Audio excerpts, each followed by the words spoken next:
Steven, we have a lot to get to tonight, but I'll ask, as being the KCBS sports journalist, is it your assignment to head to Berkeley this Saturday at 6 a.m. to go to College Game Day?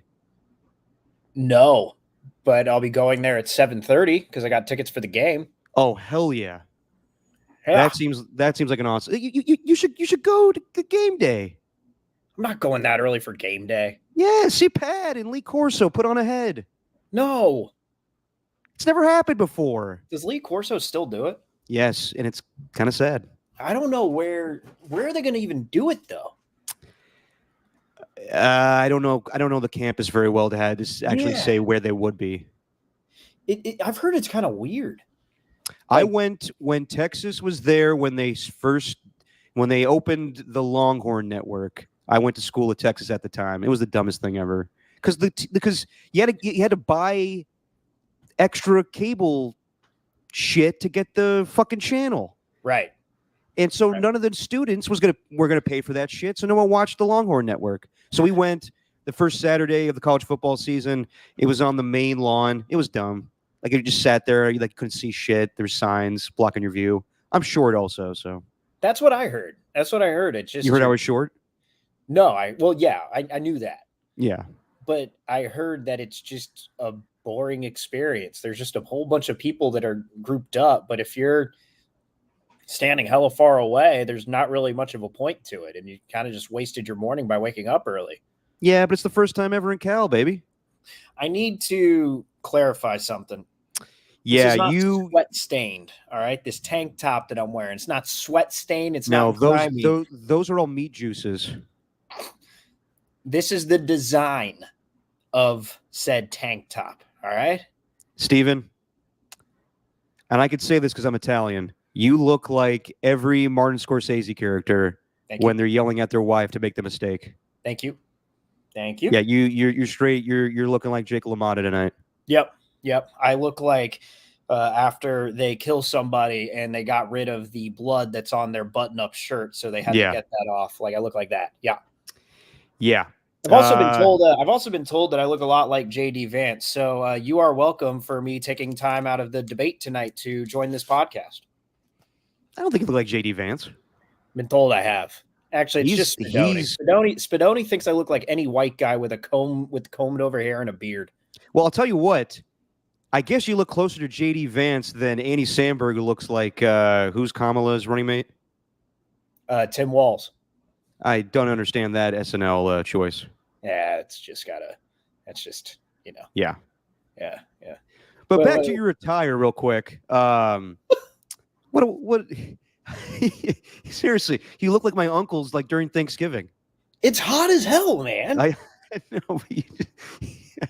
You're wearing a tank top. That's what we'll call it. A tank top. Yeah, and not something I used to refer to it as. It's something we lounge in. It's 86 degrees in Walnut Creek. It's hot. It's hot. I got the windows open in my place. The crows are crowing outside, squawking outside my window. They might fly in here as we speak. It's hot. It's hot. Yeah. Why are you not wearing a tank top is the better question. I can go shirtless if you want me to. That's okay. You don't need to do that. No, I think I will. All right. What's going on, everybody? Just your opinion, man. Stephen Langford, Derek Papa. I don't know why people in the chat thought Stephen was going to be on tonight. Stephen's here. Stephen's going to be for, until he goes on. Well, actually, so he'll be here for a while until you go on vacation for your honeymoon. When's that going down, Stephen? Yeah, that's October 9th through the October 9th. 23rd. So, yeah. Quite a bit of time. Okay, then maybe this is the last podcast we actually will do together for some time because I am going to LA this weekend, so there's not a lot of time to do a podcast. Mm-hmm. I have to go to my sister's engagement party, which I'm thrilled about, although I would have loved to join Steven at the Cal Miami game to see Cam Ward. I think he's going first overall. But hey, I love my sister. Yeah. Yeah. Sounds like it.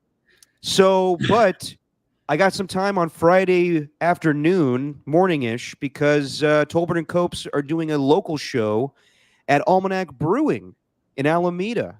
So I don't have to go into work. I can just chill at my house, plan out the show, and then take a lift over to Alameda. So, but before I do that, I'm going to pop on to do a quick little pregame show on Friday, and Steven won't be able to join me. So Alon's going to join me for a little bit of time. So I think this is our last podcast until, I guess, November. Wow. I know, I'm sad. That's crazy. And you dressed up for it. Yeah. Well, I mean, it doesn't have to be till November. I get back on although I'm going to be tired as hell when I get back on the 24th. So yeah, until the 24th. Okay. Yeah. We'll do a spooky Halloween episode. So until the 20, let's just say I'll be back on the 26th. How about that? Okay. Sounds good. And I'll probably send in a couple of videos like with my takes. Ernie, I'm not telling you my sister's name. How dare you? Don't do that. We got a lot to get to tonight. We'll talk about some football, some news that popped up today that you and I have been talking about for quite some time. We'll talk about Buster Posey taking over for Farhan, the timeliness of that and everything. Some unfortunate news of some classic sports icons passing away. Maybe a little bit on Draymond and his encounter with Scott Ostler. That was interesting, which no one's talking about this week because of the news of Buster Posey. But before we get out to all that, Raiders, they won. And that should be the story, but it's not.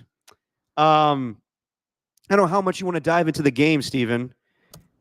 We can. They won 20-16, and it was impressive considering Davante Adams did not play. Mm-hmm. Max Crosby did not play. Yep. And the defense played very well. I thought that the Browns' opening drive, the 15-play scoring drive, was a sign of bad things to come. Yeah. But that was it for basically the rest of the game. They did not do anything offensively. Amari Cooper, I mean, I don't know what the hell was going on. Miscommunication with Deshaun Watson. The throw where he tipped the ball up in the air and it got picked off. And then I thought he got revenge on the Raiders, Khalil Mack style, by scoring an 80-plus yard touchdown, and then that was called back. Questionable holding call, I would say. Yeah. But the Raiders won the game. Gardner Minshew played it pretty well. They got their scoring plays on 2 gadget plays, 2 wide receiver end arounds, 1 to Trey Tucker, 1 to DJ Turner. The defense played well, like I said. Who was my guy that made the play on Deshaun Watson at the very end? That was Charles Snowden. Charles Snowden, not to be confused with John Snowden. Is that the guy that gave all the secrets away? That's Edward. Edward Snowden. Either way, he was the man. He was only playing for the Raiders. He did the I was trying to make a stupid analogy there. That sucked. It's anyway, okay. 4th down play was, I'm surprised Deshaun Watson did not get that ball off, but he made the play on 4th down. I thought Deshaun Watson actually played pretty well. I mean, he missed a lot of throws here or there, but he looked like his Texan self. Despite all that, Raiders defensively got the job done. Offensively, did enough.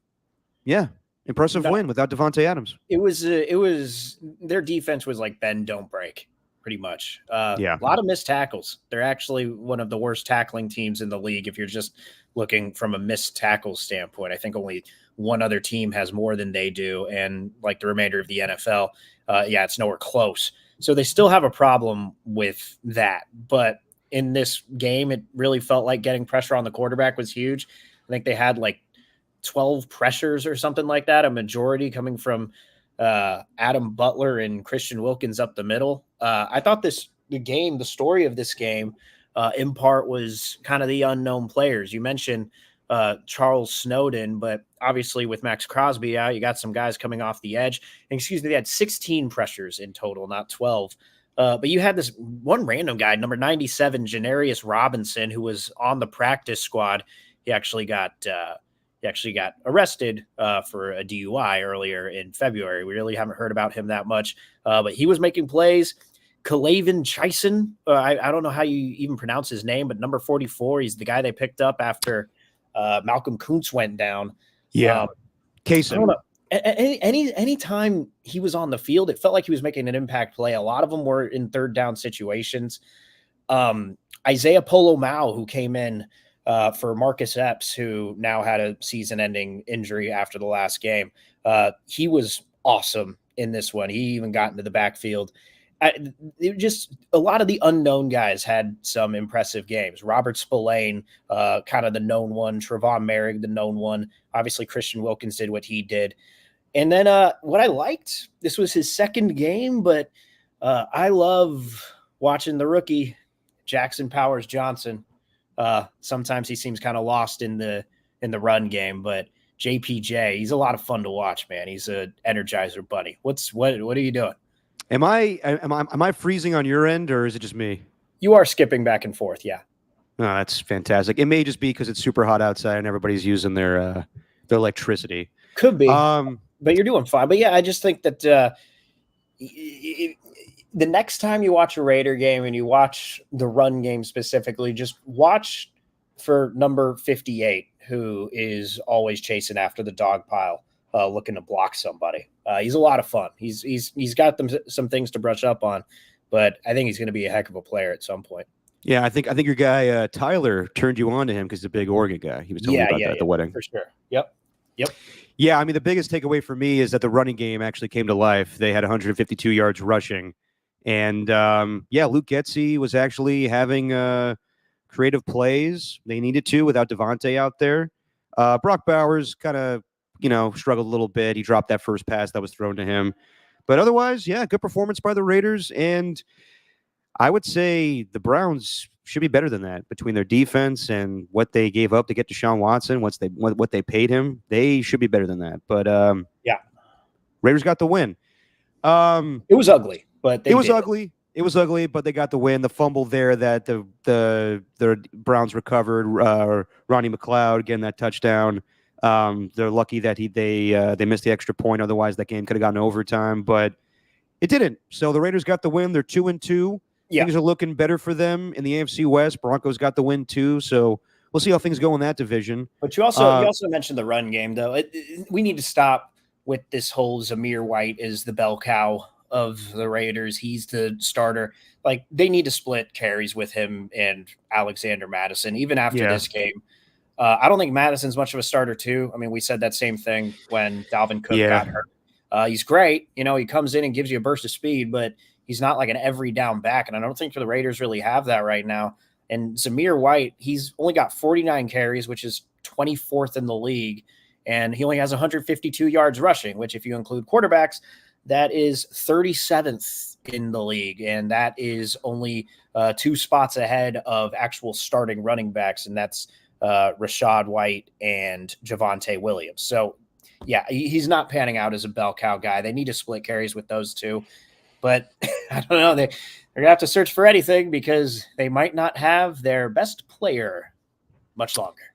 Yeah. So Davante Adams going into the game had a hamstring injury, and that kind of popped up out of nowhere. And people were speculating, Davante is holding out from the game. Mike Florio on Sunday Night Football gave a little report that even though Davante has the hamstring injury, you could see teams start to inquire about him in a trade. And which was, I mean, if you saw the whole clip, it's hilarious. Everybody on the desk is like, ooh, like, we've heard about that. This has been a rumor for a while, but why is this being brought up now? Why, when he has an injury, does it seem like now it's time to trade for him? So then there is a Sports Illustrated post asking, should the Raiders trade Davante Adams? And for whatever reason, Antonio Pierce liked it. I guess on Instagram. I didn't even know you could like, or this is how little I know about Instagram. Obviously likes are public, not like Twitter now where you can't see likes. Right. Yeah. You can check which likes are, who likes what. And it's been a big weapon in the disposal of people who actually want to pull some gotcha sort of thing on social media. Well, it definitely got the Raiders because when I saw that, I was like, ooh, I mean, I'm not a big, like, let's go to social media guy and react to something. But when it comes to a coach doing it, I mean, I personally thought that Antonio Pierce was talking out of turn when he brought up Tua's concussion and said he should retire. I thought Antonio Pierce was a little too much with the business decisions. And now he does this. And Davante Adams was visibly annoyed today when he made his weekly appearance on Kay Adams' show, Up and Adam. If we have the clip, Stephen, would love to play it, but we don't have to right now. And come to find out, I mean, I guess it's official now. I'll get the proper wording, but from Adam Schefter and Ian Rappaport, Davante Adams has basically requested a trade from the Raiders, and I'll get the proper wording and everything. It's kind of dancing around it, but from Ian Rappaport, Raiders star wide receiver Davante Adams informed the team he preferred to be traded. There is nothing imminent, but a situation to watch for sure. And this has been a rumor for quite some time. I mean, everybody watched the Netflix show and how visibly frustrated he was. And then I don't think the situation really improved with Gardner Minshew being the starter quarterback this year. And I would like to think Davante Adams is not the type of guy that would fake an injury to preserve himself from playing in a game. But all indications are that's what's happening, which I find hard to believe because Davante doesn't seem like that kind of guy, but I don't know what the hell's going on. Mm-hmm. So, Mike, go ahead, Stephen. No, I mean, I was just going to say that I got the clip if you want. Oh, yeah. Yeah, let's listen to Davante's frustration when Kay Adams asks him about Antonio Pierce liking a post that he should be traded from the Raiders. And what I'm hearing is that a lot of people think you may never play another down as a Raider. What would you say to that? All I can control is this talk we're having right here, and then after we're done with this, all I can control is the next thing that I'm on to. So I'm gonna get up in a minute and go get a nice workout in, and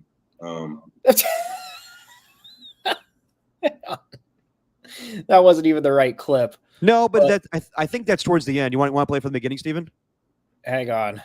Is that? Oh no, that's only 26 seconds. Let me get the other one. Well, that one's telling too. I mean, that one's basically saying I can control what I control, and if I'm out of here, I'm out of here. Yeah. Look, man. If anyone didn't think this was actually coming, then they're kidding themselves. Antonio Pierce, though, him going on Instagram and doing that. For a head coach to be doing that, like, that's inexcusable. So far, through these first few games, sure, they've had a couple of nice wins against teams from the AFC North, and the Browns were probably supposed to beat them. So were the Ravens, and I know that I actually do believe that Antonio Pierce has made them a more physical football team. It doesn't feel like they're being bullied. It didn't feel like they were being bullied against the Browns either. Maybe a little bit with the Panthers, but I think something was up where they just didn't bring their A game. So for that to happen, that's number one, but we shouldn't be surprised by this at all. And this is happening earlier than expected. And Adams deserves to get traded. I told you this from the beginning, like whenever that Ringer article came out where he's talking about Jimmy Garoppolo and the deep ball and all that sort of stuff. And that's when we kind of had a first inkling that he was going to end up in this request for a trade scenario. Even back then, I'm like, you know what, Adams, you're a hell of a ball player. Did you make the right decision in trying to join Derek Carr and the Raiders? Probably not. But at the end of the day, like, he deserves to do what he wants, in my opinion, because he's just that damn good. And the Raiders are just the wrong situation for him at the wrong time. And I don't really care which way he goes about it. And I believe this is the one that you were talking about from the Up and Adams show. Yes. What I'm hearing is that here's a lot of people think you might. Okay, so that's the first 20 seconds. All right, we'll go to this part now. That's all I can control. 31 teams are about to go at 32, including there. You're just gonna. Here's the thing: you have the chance to shut the door, but it's not. Here, this is what I'm hearing from Davante. It's not about you. It's you are settled, and you're on to the next. And there's a lot more going on. I hope you hear from your coach today. Yeah, All right. I do too. Stephen. What? Go to the DMs. I sent it to you. It's the clip that's a minute and 40. God damn it. Why do they post so many damn videos on that page anyway? These damn aggregators making it hard for Stephen. They really are, man. You still follow Dove Kleiman, by the way, and for that I disrespect you. Well, how do you you gotta find this shit? It's not even the worst one I follow. You follow that like the fucking guys that try to like pester you like NFL notifications like during an NFL Sunday. It's like, do you think Aaron Rodgers is washed? Who's that one? I don't know. I just want to respond to these idiots, but I shouldn't because it's stupid. Anyway, here it is. So is it from the beginning? You want this from the beginning? From the tippy top. All right. Story happens where they think your coach or your coach did, I actually don't know, likes this post about you getting traded. When you heard of that, I guess my first question is, how soon did you hear from coach? Yeah, I haven't heard from him. I haven't talked to him. So I haven't I don't know. I don't really know exactly what that was about. Obviously I got, social media is a beast, so it's a lot of people out there that saw it and wondering what's going on and people reaching out. And yeah, I haven't spoke to him. Is that it? That's it. Let it play a little longer. Let it play a little longer. I'm surprised by that. I would think he'd hit. That's okay. Well, I would think he'd. I mean, you work together every day, so if that, I would say, Right. oh shoot, I accidentally hit that. I unliked it. Now it's this huge story. Is that just kind of like what the dynamic is? That's not something that you want to hear from him? Honestly, it's hard to comment on. I'm Okay. sure you would imagine as such, but it's one of those situations where I just keep my head down and keep doing my thing, and let the chips fall where they may, as it pertains to that. But I haven't. There's been no communication with anybody from the team since that became a thing. But it's kind of just like the weekly "What's up with Tay" thing. It's always some sort of drama, but at the end of the day, 1-7 doesn't create any of it. So people can say what they want, but I'm just chilling, trying to be the model for, not stirring the pot and just locking in and doing what I got to do. Okay. So just from Davante Adams' standpoint, I think he's handled things fairly well, to be completely honest. I know that he showed his frustrations with Jimmy Garoppolo, but that's just being part of a docuseries. It's different. Like I'll get to the other instances of diva wide receivers wanting their way out of Oakland or the Raiders. Other situations were Oakland, but he thought that he was getting traded to a potential playoff team. I mean, they were the year before. Derek Carr had a really good season in 2021. That was a crazy year, and then they were trying to upgrade in many ways, getting Josh McDaniels. They get Chandler Jones. God, that feels like a lifetime ago. And they traded for Davante Adams. And he thought he was playing with Derek Carr because he couldn't count on Aaron Rodgers. So that's the situation he thought he was getting into. And then the contract, everything, it made it easy for them to get out with Derek, so they let Derek go. And they never upgraded the quarterback position. They were banking on Tom Brady. And Tom Brady didn't want to come. He'd rather be a minority owner for the Raiders. And they decided to go with Jimmy Garoppolo and Aiden O'Connell and Gardner Minshew. And none of it were upgrades. They had opportunities possibly to go get C.J. Stroud, Aaron Rodgers. They passed on it all. And Davante Adams, for the most part, put up with it. But it's difficult when you are a high-caliber wide receiver like him and you're dealing with below what you're expecting as far as quarterback play. So I'm surprised that it's happening now, though. Like, I would have thought this happened when they're 2-9, not when they're 2-2. This, I don't know why this is happening so quickly.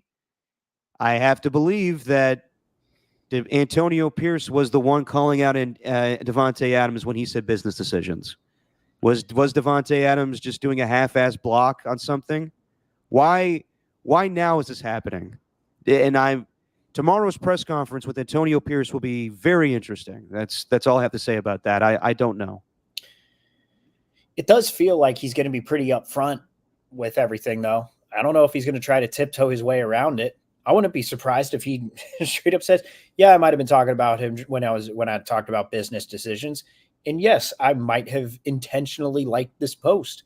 Maybe he's saying he doesn't want to be a Raider anymore. And I don't really blame Adams for that. I just don't. I mean, sure, he shouldn't. I mean, first mistake he made was trusting like his friend Derek Carr. Sorry, Derek, but not you. I'm talking to Carr directly because I know Carr's a Just Your Opinion Man fan. I know he's an opiner. No, he's more of a Harvard sports guy. Yeah. True. Sorry, Harvester Sports. Sorry, Derek Carr's cousin. Yeah. Didn't mean to undermine you. But I don't think. But isn't it a good thing that it's happening this early? I guess I just don't know where the Raiders expect to be at this point. And it doesn't feel like his value is going to go up or down. I think, if anything, it might go down a little bit because, to be honest, Adams, like, even though he hasn't been playing with the right quarterback, he has had an issue with drops as of late, especially on third down. You saw it even last season, towards the end of last season, and then in the beginning of this season. Like, we've seen a decline in his play. In the first year that he did join the Raiders, shoot, he had over, like, I kind of can't stand the reporting on how his only good years were with the Packers and it was peak Aaron Rodgers. It's like, no, 2022, he was an all-pro. The Raiders defense was just terrible that year. And Derek Carr, I think, cost him some games. I think Josh McDaniels ultimately cost them some games as well. But the Raiders just aren't in a position to have a star wide receiver like this. So it had to happen at some point. And if I'm the Raiders, look, I know it's just draft pick compensation. We'll build for the future here. But if you can tell me that you get a lower draft pick and you get an actual serviceable player, look, man, I'm good with having Jacoby Myers as the number one guy and Trey Tucker and DJ Turner getting a little more involved in the offense, though the way the defenses are going to have to plan for the Raiders now. They're not going to have that luxury of having Adams on the outside and having a bunch of the defense focus in on him as opposed to anyone else. I know that, but if you can maybe get a serviceable wide receiver and a lower draft pick, then shoot, I might take that offer. And I know you think I'm crazy for because I texted you this earlier. Yeah, I know. Garrett Wilson in a fourth for Adams. Who says no? Look, man. The Jets do. Garrett Wilson and Aaron Rodgers aren't working out right now. I will give you the stats if you want, Derek. I've seen them, but you're not giving up on a player like that right now. Why not? Because that's not happening. That's not a good enough reason, Derek. I'm just telling you that Joe Douglas hangs up the phone. Why? Because I'm not trading you a 20-year-old wide receiver for a 30-year-old wide receiver. Why not? Because you're playing this radio game, dude. It's not real. What radio game? Am I not allowed to make? Because we're not trading George Pickens for Brandon Ayuk. It's not happening. That was a great deal. It's just not happening. That was a great deal. Now Hassan Reddick, yes, that is feasible. Yeah. I actually forgot he was even playing. I know. So do the Jets. Mm-hmm. Yeah. Before we get to that, the Raiders don't need another edge rusher. They don't. Right now, I mean, where Malcolm Koonce is out for the season, and Tyree Wilson's not that guy. Yeah, I know, but they're going to have to pay him a lot of money, and I don't think they'll need him in the future. They can't afford him, though. Sure. It depends on what he wants, though. If this guy's asking for Bosa money, which I guess that's the rumor, that's insane. Yeah, but then again, can you even trust Hassan Reddick? This guy sounds insane. He's missing games right now. Yeah, I don't know what to think of him, but I just think they need to, if they're going to play the field and with these 8 teams or whoever else is interested, that was like the reported number, then at least get someone in return. I don't just want draft picks for I know. Davante. Well, I mean, that's how I felt when Khalil Mack was traded right before the season. And I was like, so the Raiders aren't going to get Leonard Floyd in return from the Bears or Roquan Smith. They just got 2 first-round picks. It doesn't help us for right now. And that was my mindset as a fan. I was like, wow, this is possibly the last season in Oakland. This is how we're doing this shit. Yep. It may come to that, though. I want to back up, though, and talk about Antonio Pierce because the big reason why Davante Adams was happier towards the end of the season was because of Antonio Pierce. Right. He brought a new swagger to the locker room. He liked the cigar celebrations. He was rejuvenated with the Raiders when Antonio Pierce was named head coach. And if he's the reason why he wants to leave now, then goddamn, you have to think that did they make the wrong decision hiring this guy? Because I've already brought up the Tua comment, which I personally don't like. I know a lot of people were fine with it. I didn't like it, but that's fine. The business decision one, I don't think anybody they interviewed a lot of people in the locker room and they were like, I don't even know what to make of that. Him calling out Mahomes, he does a lot of non-head coach things. And I know some people are like, oh, he keeps it real. He talks like a player. I don't know if I like that in a head coach. I don't know how long that's going to last. And when you're using social media as a head coach, like, I'm sorry, but I haven't seen anything this bad from a head coach posting something since Rex Ryan posted that video of him touching his wife's feet. Yeah. Like, you shouldn't be doing this shit. I'm sorry. Yeah. You're a head coach. You got to be more responsible than that. So, or maybe I should backtrack. Remember when Freddie Kitchens wore like a stupid shirt? Regardless, I'm going down a rabbit hole here. It's unprofessional. And Antonio Pierce is going to have a lot to answer for tomorrow. But the truth is, this has been a rumor for quite some time. And Davante Adams, I thought, was very professional for most of this offseason. He didn't say anything about Gardner Minshew. He was vocal about his displeasure about Jimmy Garoppolo, that Ringer article you mentioned. That was not good when you and I saw that. And then the tweet the day that Jimmy signed, he was like, don't ask me about this shit. He was upset because this is not what he signed up for. He didn't sign the contract, and he didn't agree to the trade to be the wide receiver for the Las Vegas Raiders without his buddy. And sometimes shit like that happens in sports. You bank on your best friend being there. Like, I'm sure all the Nova Knicks were happy that Dante DiVincenzo was going to be there with them, but now he's gone. That just happens sometimes. So, but then like the Tahoe tournament where Aaron Rodgers is asked about Davante Adams, and he says like, oh, well, we'll see him pretty soon. Mm-hmm. And then you see in the Netflix show, Davante and Aaron got dinner the night before the game. All the while, Davante releases statements saying, I'm good where I'm at. I'm happy being a Raider. He was the consummate pro. And then this happens. I think this, I expected this to happen. I know you did too, but it's just happening way too soon in the season for a 2-2 record team. Hang on. Get to Adam Schefter. I am seeing the sources that the Raiders are trading Davante Adams for Garrett Wilson and a 4th-round pick. Yeah, you're dumb. I'm just busting your balls. Yeah, I know you are. To go back to, I had it for a second though. I should have brought up Wilson at the end of that tweet. Or at the end of that joke. That would have been better. That would have been a better punchline. Sold it better. Anyway, well, back to the thing you're saying about the quarterbacks. I mean, even Adams said at the start of preseason, I know he didn't really answer much after that, but he alluded to Aiden O'Connell being the guy.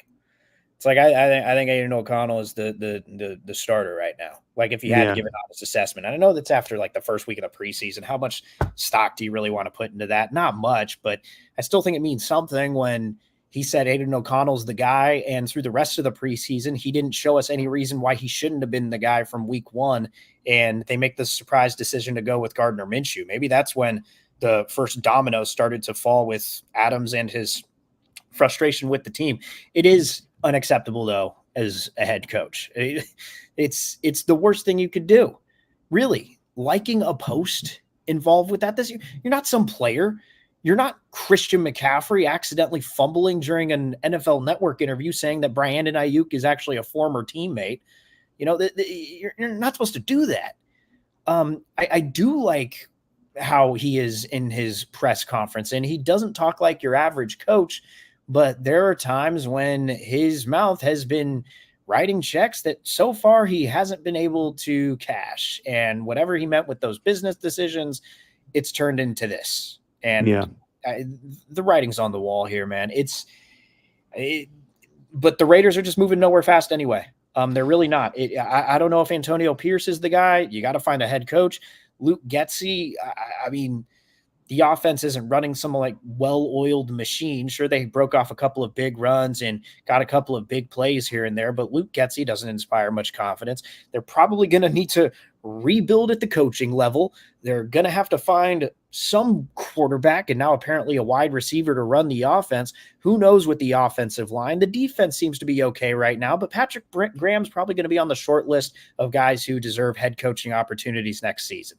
So it seems that the Raiders are heading in one direction and Davante Adams is going to go in another. And I think he deserves to go to a championship team and try to make a run at a Super Bowl. I think I've seen it too much. I think the one guy that I don't like looking back on in his career is DeAndre Hopkins. Just knowing almost how wasted that talent was for a majority of the time that he's been in the NFL. Even though he's had some amazing seasons, like just go back and look at the Texans quarterback situation.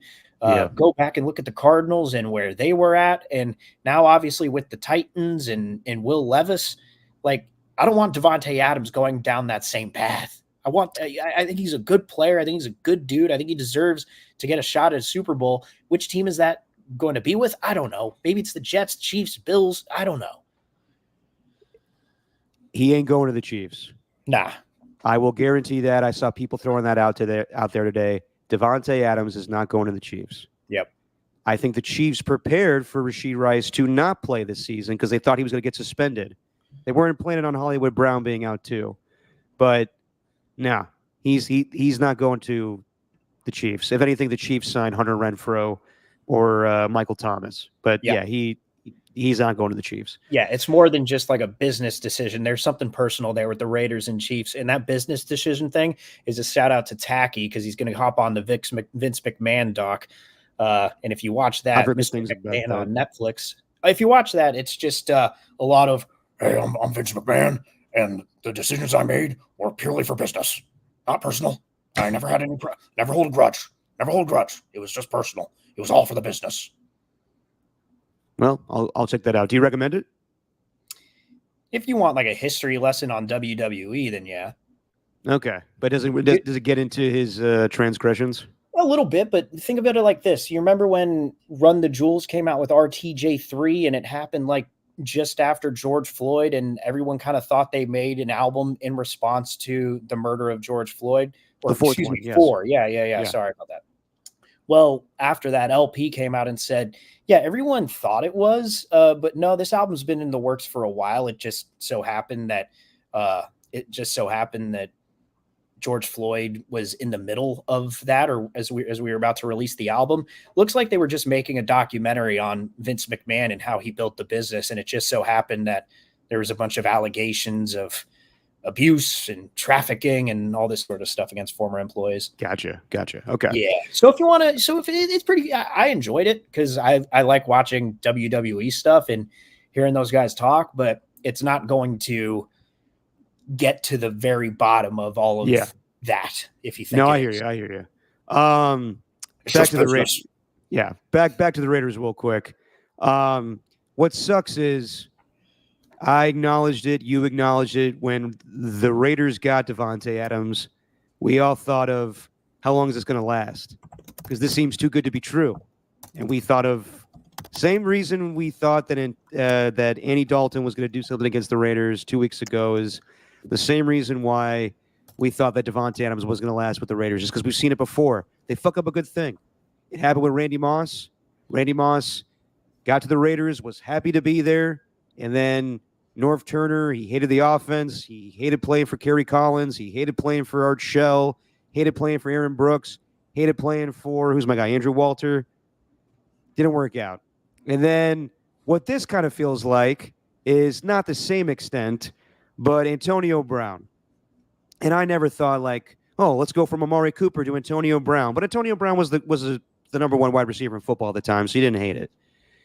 But, God, everything that offseason, with the helmet, his fucking frostbit feet, him not getting his bonuses, him calling Mike Mayock a cracker in practice and throwing the football at him. And then they cut him the day before the season started. And then he got picked up by the Patriots maybe an hour later. And that ruined their season. And then Tyree Wilson, or who was it? Tyree Williams was the number one wide receiver for the Raiders. That's what this kind of feels like right now, where their season already started. Davante Adams had a great performance against the Ravens, but that's maybe what that's your last image of Davante Adams in a Raider jersey. Because now it feels like they'll just go forward with Trey Tucker, Jacoby Myers, and DJ Turner as the wide receivers. I have a hard time believing that Davante Adams is going to play another down for the Raiders. I wouldn't be surprised if they just keep him out now with this sad hamstring injury. This is just fucking weird. I would love to, like, we need a Hondo Carpenter article, Steven, that gets to the dirt of what the hell happened with the business decisions. With no more than 10-word sentences. You can't have if the sentence lasts longer than 5 seconds of you reading, then it's not a Hondo article. Yes, I agree. There was a locker room. There was a team. Davante Adams was on that team. Yeah, no, Antonio Pierce is the head coach. He got hired back in this time. I respect to Hondo. He actually really does ask the hard questions. But that one Derek Carr article, it was I know. Just reading a series. It was just one long bullet point. Yeah. But yeah, dude. I mean, I can now wait to hear Antonio Pierce speak tomorrow because I don't know if a trade will materialize this quickly. I mean, I at this point I expect him to go to the Jets. That's it. Yeah, I mean, sure, there's other teams that make more sense. Maybe him going to the Steelers. But then again, like, does he want to play with Justin Fields right now? I think Justin Fields is playing pretty well, but when it comes down to quarterback, wide receiver connection, I'm not so sure. Saints, but then again, if you think about the Jets, like, is it just a one-year deal? Like, well, he's got a contract next year, but who's the quarterback next year? Is he just trying to win a Super Bowl with Aaron Rodgers right now? That'd be sexy, no doubt. But I don't know. I mean, but also what you're seeing with the Jets right now is that Aaron Rodgers has no time to throw the ball. That may be a bigger issue, and we'll talk about his thing with Robert Saleh later on. But yeah, man, what do you think? You think Davante Adams plays another down for the Raiders? I think he will, but I think he'll get traded before the deadline. I don't know when it's going to be, but I do think he'll play another down. I don't know. I mean, now that this is all out there, I don't know. I could see him suiting up against the Broncos this weekend, but damn, there's too much smoke to this thing right now. Right. And he's that sought after that I wouldn't be surprised if a team's like in the next couple of days here, like, hey, what do you want? We'll do it. Yeah. And it depends on what the Jets have. It's also like, it's just funny with the Raiders, like how you can go from just ruining things for each regime that's in front of you. Like, I can't even remember the other GM's name now. That was Dave Ziegler. Dave Ziegler and Josh McDaniels, I mean, they didn't really do anything. Like, obviously, they made the trade for Davante, but at the end of the day, they traded a first and second round pick that turned into Quay Walker and Christian Watson, two guys who are still starting for their teams. Obviously, Watson's hurt and had to be taken off on a cart this week, but Quay Walker, I'm sure, is a pretty good linebacker. And I think he's one. They don't have it's a weird thing with the Packers. They don't have they don't have captains or anything this year.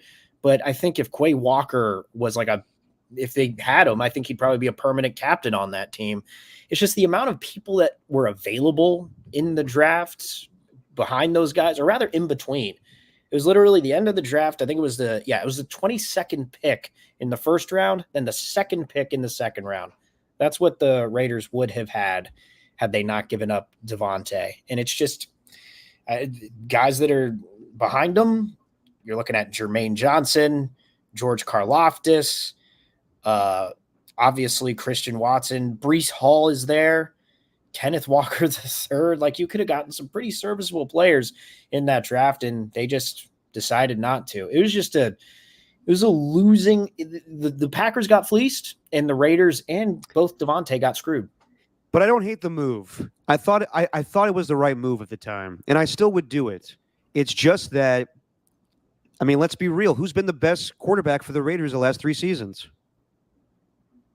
Hey, it's Carr. It's Carr. I thought they pulled the plug on it way too soon, and that's what led to this whole thing. You and I and Alon talked about it the day that they said Derek Carr is going to sit on the bench for the rest of the year.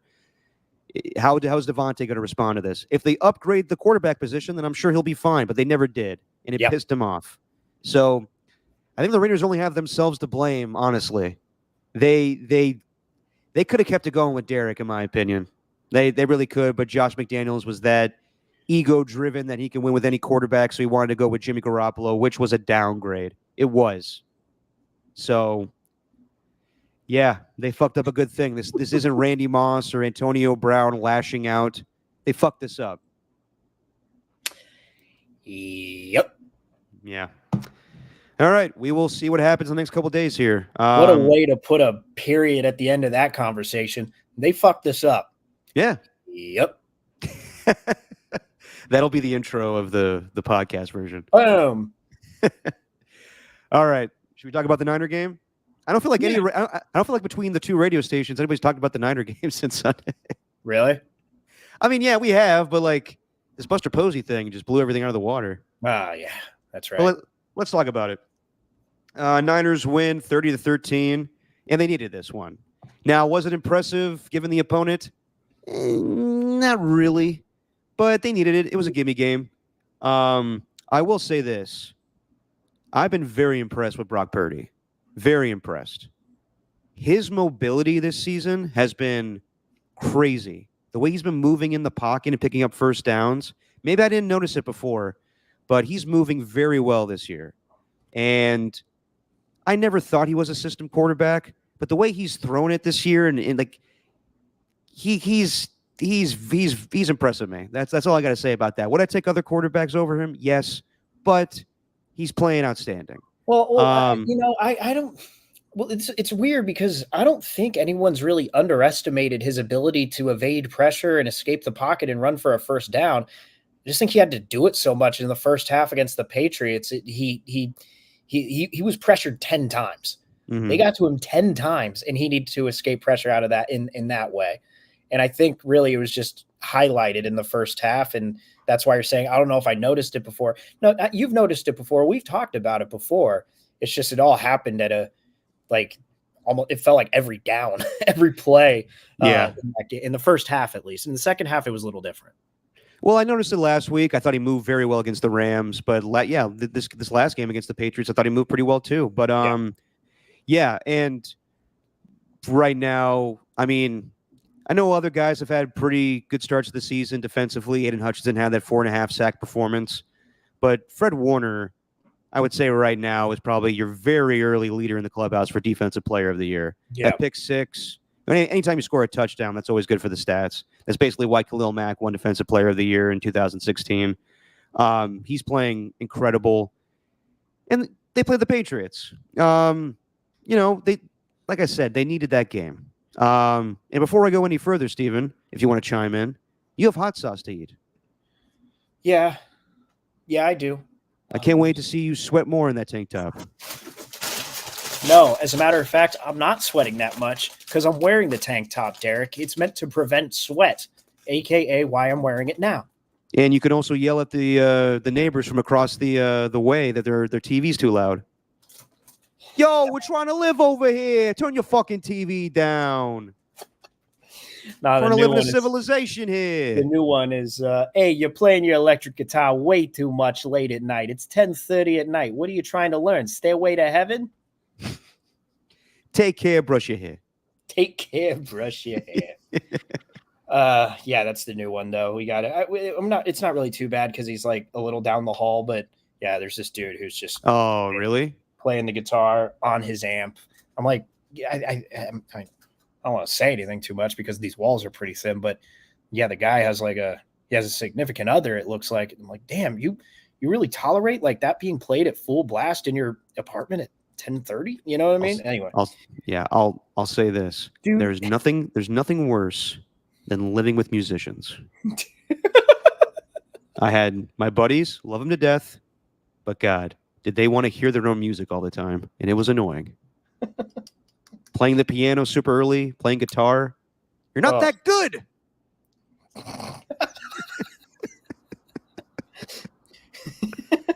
No, maybe they were good. I was just jealous. Yeah, no, just quit doing this thing that is clearly a fulfilling activity for you. Quit doing it because you suck. Yeah, shut up. I'm trying to speak loudly about sports. All right, here we go. I gotta. Ooh, that's quite a bit. It's a good amount. Yeah. Honestly, I think this is old, but whatever. All right, Steven. So as the hot sauce is coursing through your veins, what's your take on the Niner game? Water. Hey, yo, wife, get me water here. Fred Warner. Yeah, he's a madman. He's a madman. Somehow he's even better than he was last year. His vision, it feels like he truly knows that he's the best linebacker in the league right now. And, it's not like he's playing against the offense. It feels like he knows, this offense has to play around me. Like, I'm going to be the guy. Yeah. God, that interception, standing in the middle of the field, watching Jacoby Brissett the entire time, knowing exactly what he was going to do. Brissett clearly didn't see him in the foreground. I mean, it looked like a bad pass, but I think it's just because Fred Warner was just lurking. Joshua, can you get me a glass of water, please? Please. And that was nice. You're not really playing up your tank top persona there. What do you mean? You know what I mean. Can you get up off your ass and get me a glass of water, for God's sake? I filled the Brita an hour ago.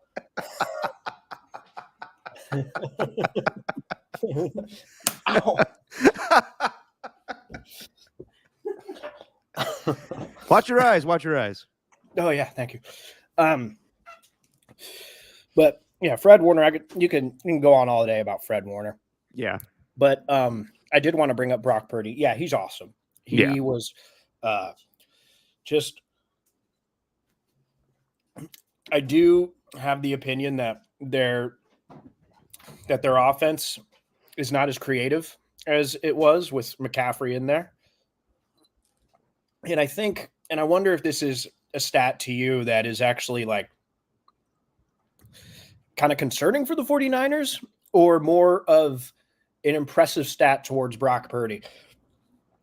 Have you seen any yards after the catch stats this season, Derek? I have not. I've seen Tom went in a whole rant about yards per attempt, which we were like, is that stat relevant? But it is. It is. No, I've not seen the yards after catch, the yak or the rack. Now, the Niners have led in yak every season from 2018 to 2023. Their receiving core has, right? This year, they've averaged a league low 3.5 yards after the catch. It's the lowest they've had since even Next Gen Stats started tracking things. And Brock Purdy right now, he's throwing for over 1,100 yards, and just 26% of them have come after the catch. It's the lowest rate of any qualifying quarterback in a season since Next Gen Stats started. So they're not getting the yak, right? So you can't just attribute all the yards to, it's just, hey, let me get the ball in the hands of Debo. Let me get the ball in the hands of McCaffrey and let them do their thing. It's not like that anymore. And I wonder, it seems to be like a solid gold check on Purdy's resume. But I do wonder if that's going to hurt the 49ers moving forward, because that was their bread and butter through those seasons. It might. Yeah, I mean, Purdy's definitely elevating everybody else's play right now. Yeah. You can't say that it's everybody else carrying him. He doesn't have McCaffrey out there. Debo had a great performance this last week. The catch he threw down the middle and he caught, that was pretty impressive. Yeah. With Debo, man, I don't even know. There's nothing that's clean with Debo anymore with his catches. It feels like there's always a bobble or something. Even at the end of that catch, there was a bobble on the way down. There was, but I mean, do you trust him more than Ayuk right now? Yeah, I'd say so. Who's the most reliable wide receiver on the Niners right now? Oh, it's Jennings. It is Juwan Jennings. Let me ask you, who's been the most impressive this season for the Niners? Juwan Jennings or Jordan Mason? Oh, it's Mason. Yeah. It's Mason to me. I mean, it is impressive what Jordan Mason is doing because we haven't seen him do this before. He's an undrafted, rookie, thriving in Kyle Shanahan's offense, which is not something we haven't seen before in a Kyle Shanahan offense, getting like, a unknown running back that's running for a lot of yards. Well, to me, it's Jennings just because he's playing like a 30 million wide receiver over Ayuk right now. And JYOM got his payday, but it's nowhere near what Ayuk got. And he was awesome against the Rams, and I'll give you that. But look, Jordan Mason is running the ball like for the first 4 games. It's not just Shanahan turning another rookie running back into a star. Like Jordan Mason has 447 yards. Yeah, it's the second most in the first 4 games for a 49er since Christian McCaffrey last year. Wow, I know that. Christian McCaffrey had 459 through first 4 games last year. Jordan Mason has 447. And I know McCaffrey does a lot more, but even in this last game, Mason has been catching the ball as well. So, I mean, I think it's a fun little debate. I think you could argue either, but to me, I think I'd go Jordan Mason. I think there's an argument to be made with either one, honestly. Yeah. I mean, JYOM Jennings is playing fantastic, but yeah, I mean, maybe no one was planning on McCaffrey not being there, and now Jordan Mason's the guy.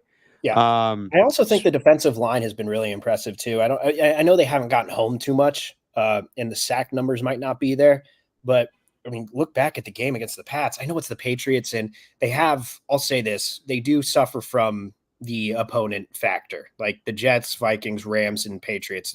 Especially the Rams and Patriots. Those are right now the 2 worst pass blocking teams in the league. But but there's one thing that really, you know what I've been obsessed with, Derek? Not obsessed with, but one stat that an advanced stat that I really like now with defensive linemen. Pray tell. The get off. Love the get off. The get off percentage. You love the get off? I mean, sure. How quick they get off the line of scrimmage. Do you like the get off, Derek? Not really. Okay, you don't like it? Well, I'll just tell you that the 49ers defensive line as a team, their get off on average is 0.6 seconds, easily the quickest in the league. They get off pretty easily, huh? They get off real fast. Nice. You just wanted to use that in there, huh? It's a real thing. No, I know, but yeah, they're get off. These damn analytics stats coming to football now. What? Like Buster Posey. There's a place for it, but I don't need it all the time. Why don't you need a get off for the defensive line? I guess you do need it for the defensive line. Yeah, that doesn't matter. They get off real quick. What does that mean? It means they get off fast, and they make the offensive line have to think. So the pressures? It's not the pressures, it's the get off. Define get off. How quickly they get off and contest the offensive linemen. Pop. Okay. Yeah, that pop. How they pop and get off. Jesus. I mean, I can give you the pressures if you want. No, I'm good. Well, they had 21 pressures and 6 sacks in this game, Derek. Thanks for asking. Well, that's good to know. Good performance by the Niners. They needed it. They needed a rebound game against the New England Patriots, and they're 2-2. And yeah, they're right back in the thick of things in that division. They're in second place. So I think everything's fine right now. Nick Bosa was a menace, by the way. He was. I will say this. The whole thing with McCaffrey, you and I talked about it last podcast, isn't in both Achilles. I think we knew that. And I think everybody's kind of overreacting a little bit right now. That's the whole reason why McCaffrey went to Germany, was to get both Achilles looked at. And it's not great that it's in both Achilles, but I think that was kind of what was known to everyone. I mean, John Lynch did say it was bilateral, so that means both Achilles. So I think Adam Schefter's trying to scare everybody with the new report once he found out about it. But I would say don't read too much in both Achilles being, affected by that injury. Do you agree with that, Stephen? If you unmute your mic. Don't read too much into it? I don't think so. Well, hang on. My off. That's why I was off. It's not great if you're going all the way to Germany. Although I guess it could be worse. You could be seeing Dr. El Atrache or whatever that guy's name is. El Atrache. Thank you. You could be seeing Dr. El Atrache. I don't know what it means if you're going to Germany to undergo treatment. No, I mean, the Germany thing, we already talked about that. But I think at that point, I was like, it's probably in both. Yeah, well, who would have thunk? Who would have thunk that the McCaffrey injury was worse than they were letting on? Although I think it was actually better. But then that Thursday, I'm never going to forget that Thursday. Thursday was the worst day. Now they all drink champagne when they're thirsty. And he popped both Achilles on that Thursday. No, he just had he just aggravated one. Then it was good. Then he aggravated the other. That's what seems to be the truth. Mm-hmm. Yeah. All right. So he didn't pop both Achilles in the Thursday. That was the worst day. Yeah. You may get good news tomorrow, though. You may get good news tomorrow. We'll see if Ricky Pearsall is taken off of IR. Nice. Or whatever it was. I guess it was IR, right? It was IR. Yeah. Okay. He may come back and play, which would be incredible right now. Or I guess it was the reserve non-contact injury list, but I still think it was on IR. He had an IR designation. Yeah, exactly.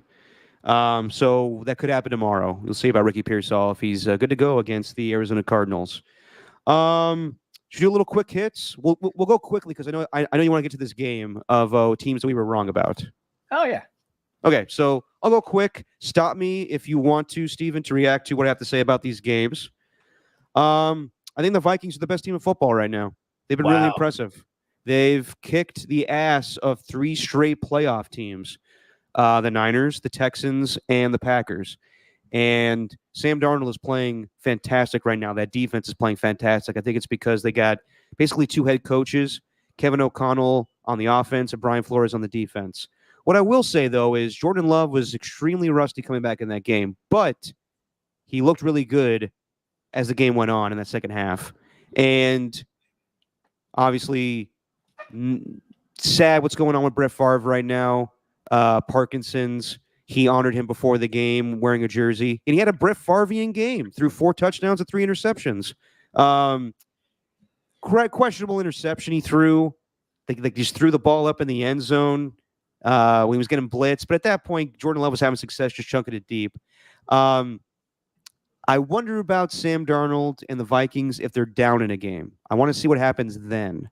Ooh. But very impressive. Very impressive what they're doing right now. I think the scheme is perfect for him. I will say, even though they lost, I came away coming impressed with the Packers, how they were resilient in that game and stayed in the game. And if their rookie kicker, made some field goals early on, they may have won that game. But kudos to the Vikings. I don't got anything on the game. I just know that you're on the love boat. You love the love. I do love me some love. Yeah. In your little love shack. Love shack, baby. Real quick. The Eagles have just major issues right now. I don't even care that A.J. Brown and Devontae Smith weren't playing. Jalen Hurts looks lost. And that defense can't stop a nosebleed right now.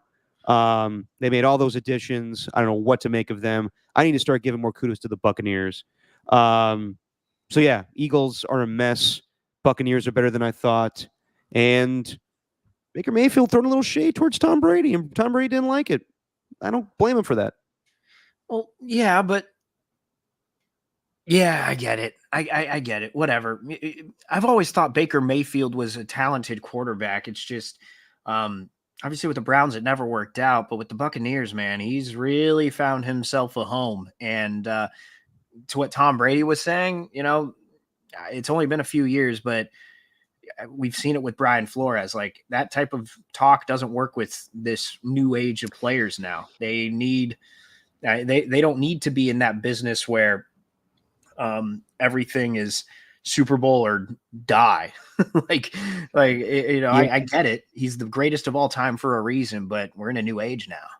I get that. What I think what Baker Mayfield was trying to say was, the quote was like something along the lines of, they brought me in to have a little more fun because everything with Tom was more stressful. I think what he was trying to say was there was just so much expectation with Tom. For sure. And it was going to be at the highest caliber. And Tom took that as, well, sorry, but that's the way I am.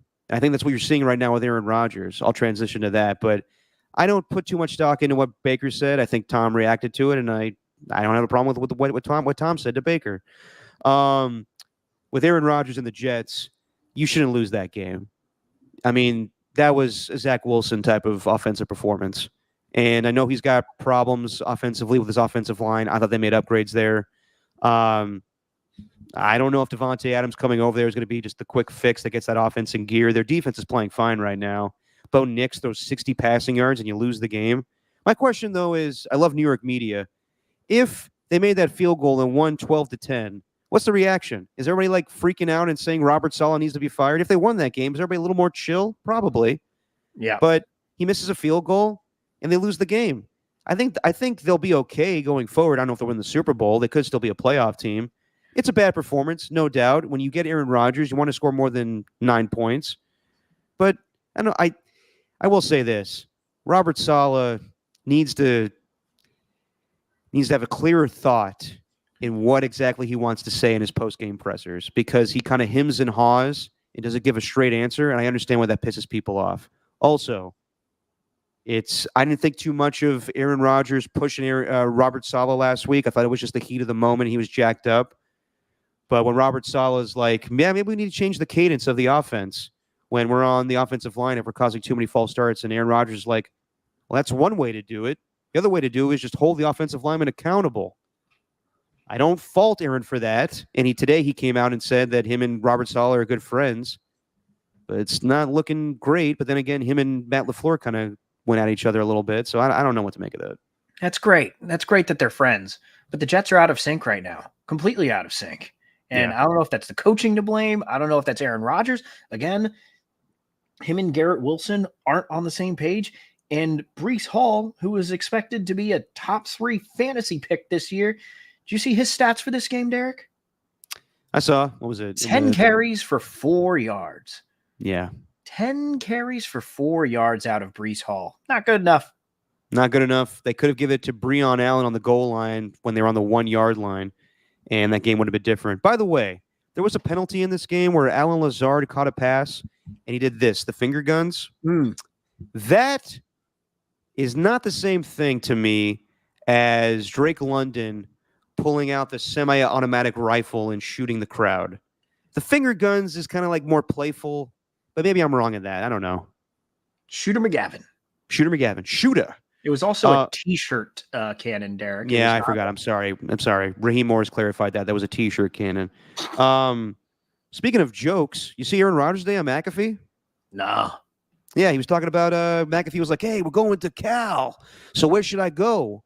And then Aaron Rodgers was like, oh, hit the marina. You know, that's where what was the terrible murder? The woman that was killed. He made a joke about that. The woman that what's her name? I forget. I'm sorry. The woman that was killed, the pregnant woman that was killed by her husband.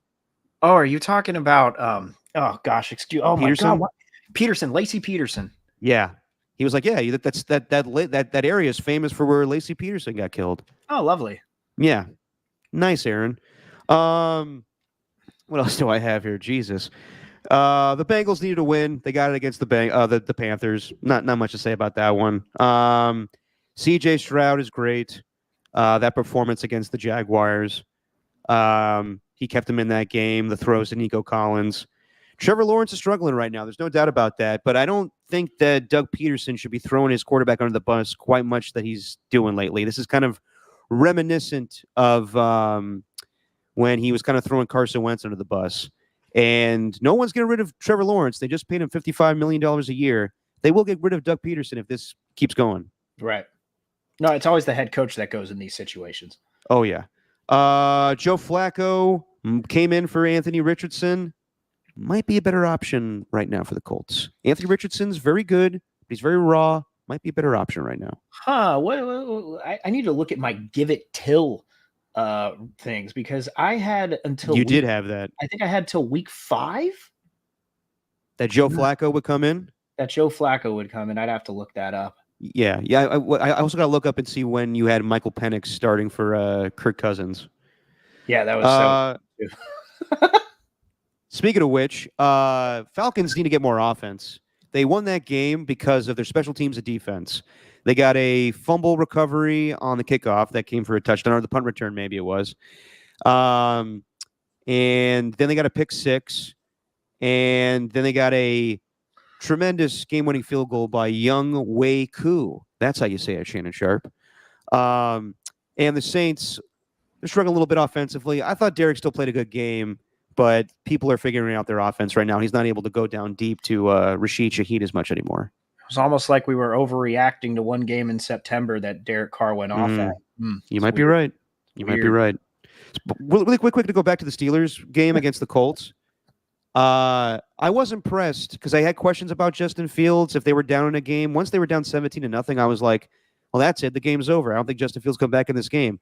For them to respond and keep that game close, kudos to Justin Fields. Yeah, he's had an interesting season where it doesn't feel like we've heard about him that much. Mm-hmm. And that's because he's not doing the flashiest things, but he's also not making the dumb mistakes anymore. And I think that's kind of why we're not hearing about him as much as, say, I don't know, like a Will Levis of the Titans, who is, I mean, before the injury, obviously, literally the only thing you ever talk about was these dumb interceptions or dumb fumbles that he'd commit. You're not really seeing that with Fields anymore, and you usually would when he was with the Bears. Yeah. Speaking of the Bears, their offense came to life a little bit, scoring 24 points. I think it was really the defense that kept Matthew Stafford in check, but a good performance by the Bears. Nothing crazy from Caleb Williams, but he got the job done. No turnovers, I believe. Yeah. Good rushing performance and receiving performance from DeAndre Swift. So, yeah, good performance by the Bears. I'd like to go back because I saw the result, and I'm doing it against this Rams team. I don't know. The Rams just don't have anybody healthy right now. They're not that good. But the Bears, it seems like a lot of people coming down Shane Waldron's road. Looks like with him and how poor of an offensive coordinator he is, it's kind of like Luke Getsy, really, and how we looked at him. Yeah, it's crazy when your rookie quarterback has to have a meeting with the offensive coordinator to say you got to be more aggressive. Yeah, I don't know how that's going to go. Speaking of rookie quarterbacks, God, the Commanders' offense with Cliff Kingsbury and Jaden Daniels is something. I thought that it would be like a shootout between Kyler versus Jaden. They routed him. Amazing performance by the Commanders, 42-10 or 42-14. Jaden Daniels is good. I mean, he completes passes. He runs the football. Don't know how long it will sustain, but the completion percentage is incredible right now. So Cliff Kingsbury, perfect. Yeah. 82. Perfect. There's a reason why he wanted to coach that team as opposed to the Raiders. I don't blame him. But I also thought the Raiders were going to get a quarterback. And they didn't. Chiefs win their game 17-10 over the Chargers. I thought the Chargers had a good start to that game, and then offensively they couldn't get things going. Chiefs just have the Chargers number. Chiefs have everybody's number. Rashid Rice, not official yet, but it sounds like he has a torn ACL. And the bad thing about that is he's still got the suspension probably coming from the arrest earlier this year. So not only will he probably miss the rest of the season, he may miss next year too. It may take some time for him to come back and play football again. As far as the Chargers, defensively, they kept Mahomes in check for most of that game, but I do not blame Justin Herbert for being pissed off and slamming his helmet at the back of the seats there. That was frustrating. Well, the thing I got to do with this game is shout out my cousin and her boyfriend, my cousin Katie and her boyfriend Joe. They are staying in South Central LA right now in a hotel in South Central. I don't think they knew where they were getting the hotel, but it's in South Central. They okay? They're okay. They're good. And they went to the Chargers game. They went to the Chargers Chiefs, got themselves a couple of hats. Evan loves them now. Just unfortunate that they came away with a loss, though they did see something that was close to becoming an actual fight. I guess some Chiefs fan was mouthing off to a Chargers fan, and some Chargers fan was using their skin color as an example as to why they shouldn't be from Kansas or have never been to Kansas. And I'm like, good old-fashioned racist fight at a football game. I'm like, you really had the American experience. You got wow. Why do we always have to do this? You know, it's every game. Yeah. See, it seems to be like there's a lot of fights going on at Chargers games lately. Really? I mean, maybe it's like, I don't know, maybe it's the use of social media. You're seeing like just a ton of fights in the stands now. Yeah. I think it is just the socials, you know? Yeah. I think they're really kind of highlighting everything. There's probably a lot of that going down. Hell, I'll never forget when I was at a Raider game and some Chargers fan was standing in front of me, and felt, bad for him because I knew that he was probably going to get called out. And sure enough, just as we are at the doorway, right outside of section 308 in that bathroom on the 300 level section, kind of next to 308. Yeah.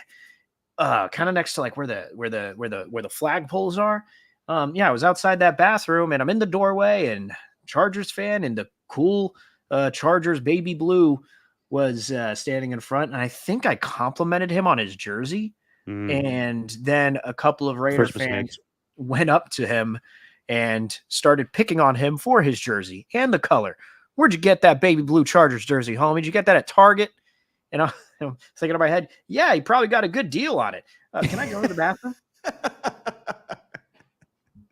That sounds like you. And then the Sunday night game, the Bills I still think are a good football team. They just got beat down on prime time by a desperate team in the Ravens. And Derrick Henry looked like his old self. Didn't think it was to be that brutal of a beatdown, but that happens every time to time. I don't think that's big of a deal for the Bills. But good for the Ravens. Well, it's just I'm always surprised though, man, at how good Derrick Henry still is. I don't know why we kind of just stopped believing in him. I guess it's just because this is what we do. He's getting older as a running back. That's bound to happen. It's what we do with running backs, but he's shown no signs really of it. I mean, maybe a little bit, but God, he still has that breakaway speed. You see running backs even now, like I've seen God, who am I thinking of as an example right now? One would be from the Chargers, J.K. Dobbins. Like the first game, he has he gets away from the defense, has a clear path to the end zone, yet still gets caught from behind. Like that opening play with Derrick Henry and the Bills, it's like this guy he doesn't stop. Because no one wants to fucking tackle him because he's huge. And by the way, I saw like on the Sunday night broadcast, Melissa Stark was like, so who does Derrick Henry want to model his game after? And she was like, well, he really likes Eric Dickerson. And I was like, oh my God, they're polar opposites. Eric Dickerson was tall, but like he wouldn't bulldoze over guys. Now that's a guy that took business decisions. He did not want to get tackled. He's a guy who stands up straight, and Derrick Henry stands up straight, so they're the same player. I'm like, why'd they sign Chris to a long deal? I don't know. He's kind of fallen flat. You could add Greg Olsen. That's what I would have done. Ooh. By the way, real quick, you see that Von Miller's been suspended 4 games? Yeah. For what he was accused of? I didn't know that. Yeah, usually when you're suspended, that means that they have proof that you did it. And if that's the case, shame on you, Von Miller. That's terrible. Yes. Monday night games. Dolphins just need a quarterback. It's bad right now. I no offense to Snoop Huntley, but goddamn, do they need Tua? And I never thought I would say that, but it's bad right now. In the other game, the Lions looked like themselves from a year ago. They scored a ton of points and couldn't stop the defense. Great performance by Jared Goff. Dan Campbell didn't even know he went 18 for 18 and didn't give him a game ball. He's drinking too much coffee.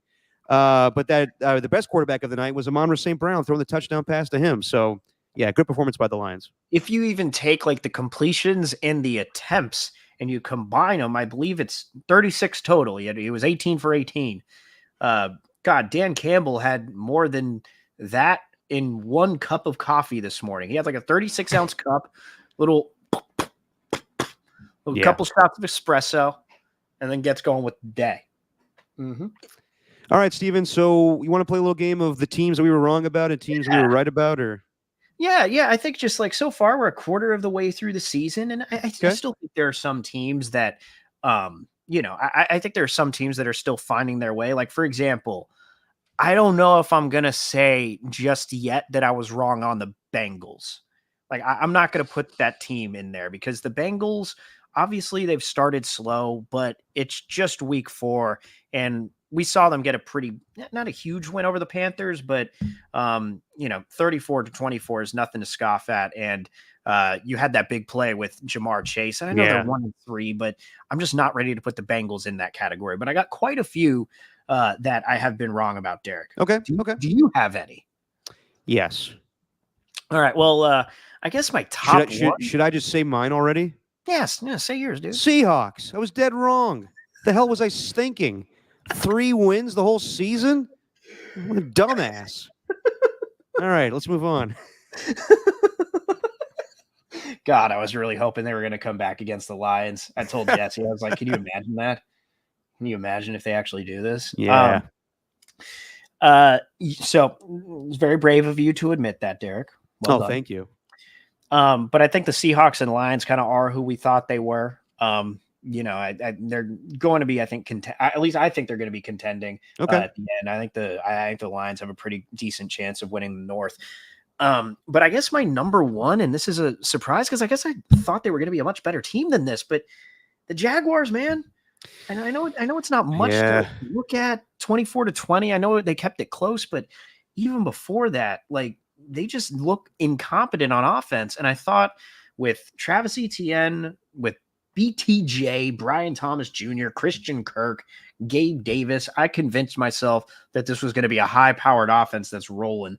And though there may be a little turmoil between Doug Peterson and Trevor Lawrence, Peterson has the right to be irked by his play. Trevor Lawrence just hasn't looked good at all. And I know it's a poor start. And I know I might be going off the results, but the Jaguars, I just expected them to be a lot better than they are right now. No, I'm with you, man. It seems right now like they let one slip away week 1 against the Dolphins. Right. Dolphins really should be 0-4 right now. And yeah, I can't defend Trevor Lawrence. He will get the benefit of the doubt, though. In the end, Doug Peterson will probably lose his job if they don't turn it around. For sure. Just not even averaging 20 points a game, though. Like, that's just, to me, that's inexcusable when you have the pieces around there like that. Okay, number 2. I actually had higher expectations for the Eagles. I was going to mention it when you said it against the Bucs, but remember when we did our little previews and I did the NFC East and talked about how Jalen Hurts now has more freedom without Jason Kelce. He's going to be more involved in calling the plays, calling out different coverages. He's going to have he's going to have more brain power put towards actually reading everything as opposed to just trying to run an RPO. Well, that hasn't seemed to work out right now. Jalen Hurts it's almost looking like that Super Bowl season was almost, an exception and not really the rule. It's looking like it's an outlier at this point. And I just thought they'd be more stout defensively. I thought with Saquon, they, rounded out their team. I expected them to be a lot better than where they're at right now. I agree with that one. They're really disappointing right now. Oh, and then another one, the Jets. This is on me. I'm not saying that this is on the Jets here, but yeah, I think we did overlook, or at least I overlooked, what led to Aaron Rodgers getting hurt last year in the first place. Number 1 was bad luck, but number 2 was a bad offensive line, and they didn't really upgrade it. I understand they got some big guys on there, but I was when I saw them put up 9 points against the Broncos. You're not supposed to put up 9 points against the Broncos. I expect them to be a lot better than they are right now. You know what's something no one's talking about with that game? What's that? Sean Payton got the last laugh over Nathaniel Hackett. Ooh. Yeah. So he kicked him, stomped him when he was down, and then once Nathaniel Hackett got back up, well, now he's punched him over again. That's really what you're saying. Mm-hmm. Yes, that's what I'm saying. Okay. And the last one, where was the last one that I had? I had it written down. I've been focusing on teams that I expected to be better. One that I didn't think was going to be this good. And I mean, Vikings. We talked about it briefly. No, that's that. But also the Commanders. I didn't expect the Commanders to be this good. Not what I don't think anybody did. But like, dude, they've clearly built something here, and they believe in whatever culture that Dan Quinn has established with that team. Like, they're moving in the right direction, man. And that win on Monday night when I was in Yosemite and I was watching that final pass that Jaden Daniels made into the end zone, I'm like, damn, this team's got something. I didn't think the Commanders were going to be this good. Yeah, could it be where the second overall pick is the guy 2 years in a row? Yeah.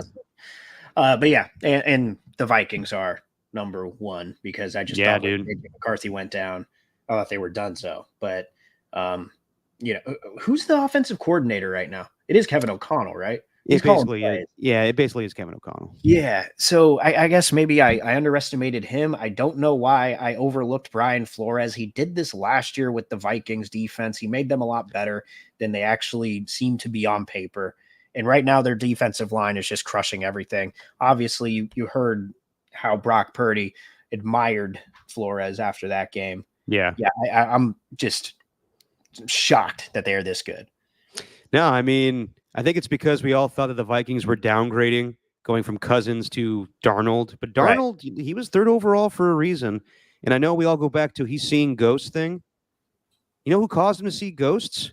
Was Belichick. Yeah. And it's Belichick's scheme that's working with Brian Flores right now. So he doesn't have to worry about that. That defense is playing for him right now. You think that can carry over, though? Do you think this could carry on the remainder of the season? I want to see what happens when the Vikings are down in a game. Because what was telling in that game was it was perfect for Darnold the first half. And then when things were changed in the second half, not as smooth. So really what happened in that game was Kevin O'Connell was cooking the first half, and then Matt LaFleur cooked the second half. And I want to see if Sam Darnold can consistently do it for 4 quarters when everything's not perfectly schemed up. Right. Yeah. Well, I think that pretty much does it. Every other team, like I know Ernie too here saying the Dolphins are ferocious, but you couldn't have predicted. That's an injury. Yeah, it's the Tua injury. You can't really blame the Dolphins for that, I guess. No, not really. Even though I feel bad for Mike McDaniel on the sideline. He looks like a bummed out Coke dealer now. They're going to chop off my legs. Looks like he's wearing this on the sideline. He should be. Oh. All right, let's switch a little bit. We rarely do this time of year, but sometimes sports news happens that's big enough. Steven, I was going to ask you last podcast on Saturday, did you think this was going to be the last weekend of Farhan Zaidi employed by the San Francisco 49 Giants? And I didn't know. I guess I'm biased. I'll say this. I know that Tolbert and Copes gets a ton of shit for not going after Farhan every week. And I take exception to that because I don't feel that's the right thing to do. I think when you have a weekly appearance with somebody, you should be a little more respectful than that. Should you ask tough questions? Absolutely. But were we going to be the sounding board for fans to ridicule this guy for not doing this and that? No, I didn't want to do that. Copes didn't want to do that. Tom didn't want to do that. And that led us to have candid conversations with Farhan. So did I think that he was going to get fired? I don't know. I mean, I guess it was leaning in that direction, and it did ultimately. But I thought they'd give him one more year because I didn't think that they would want to pay him off, but they did.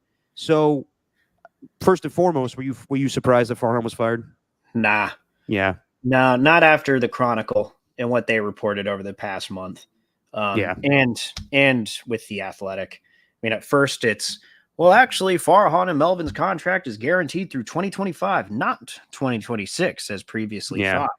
Okay. Then the Matt Chapman deal goes down, and then Baggerly comes out with the piece. And Baggerly's not going to just write anything just to write something. You know that he is very selective with what he's going to reveal about the team because he's about as close to them as anyone. When he said that Posey was the one who basically, I don't want to say got the deal done, but he was the one that really put the foot on the gas, so to speak, instead of leaving the car stalled in the middle of the freeway here when you got Matt Chapman waiting on an extension. And then it was the last report that kind of put the nail in the coffin for me, though. It was like 2 weeks out in the season, and the Chronicle basically said that Farhan's essentially on the hot seat, and they're going to evaluate these last 2 weeks. It's like, well, these 2 weeks, though, are meaningless. Why would they use this to evaluate Farhan's time? Felt like by the end of the season that he'd be gone. Yeah. Listen, I'll say this lastly on Farhan. I think that was it the right time to move on with him? Yes, I understand that fans were frustrated, and I heard it all the time. I thought the vitriol was way too much, and I'll be perfectly honest. I think it came from a place of hate. I thought this guy was ridiculed. And yes, the product on the field was not very good. I understand that. And it was boring baseball. I'll be the first one to say that. But I thought that at times things were a little too hostile towards a man. And I think he'll go down as probably one of the hatest executives in Bay Area sports history. And the last few days, I've taken phone calls from Giants fans that are overjoyed of Buster Posey being the new guy. But I'll also say this. There are plenty of older Giants fans who are like, I'm glad that fucking guy's out of there. I can't even pronounce his name. There was something going on there, whether it was he was a nerd or of his ethnicity that people did not like about Farhan. I will say that. And if you just didn't like him because of his baseball decisions, that's totally fine. But I think there was a place of hate that came from that, and I didn't like it. I don't deny that there's a racial aspect to it. I can't disagree with you on that. But really where, in my opinion, where it feels like that starts is the word that you used was the nerd thing. Yes. From the get-go. Like even when I was hosting the 5 a.m. show on 95.7. Stop it, Jesse. Jesus, she's like stood up and just starts anyway, mocking me. Yeah. How dare you? Trying to make a point here. So yeah, I don't deny that there's like a racial aspect to it, but when I was hosting at 5 a.m., it seemed like everyone would use the idea that he's this analytics driven guy who thinks he's smarter than you and has never played baseball in his life. And it's disrespecting the game in that way. And, you know, when 2021 came around, no one really batted an eye because they won that many games.